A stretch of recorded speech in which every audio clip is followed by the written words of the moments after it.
Hi friends, మా పాప sweet corn అడిగింది. సో స్వీట్ కార్న్ ఉడికించి కొంచెం గాలి కారబెట్టిన. దీంట్లో ఉప్పు, పసుపు, కారం, బేసన్ పిండి, మైదా పిండి వేసి కొంచెం మిక్స్ చేసిన తర్వాత అవి ఇందులో వేసి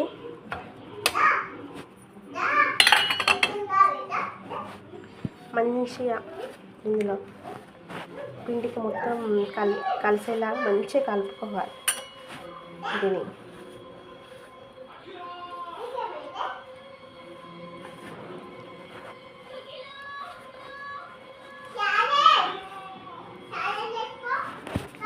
ఇలా మొత్తం కార్న్కి మొత్తం పిండి అంటేలాగా మొత్తం మంచిగా మిక్స్ చేసుకోవాలి.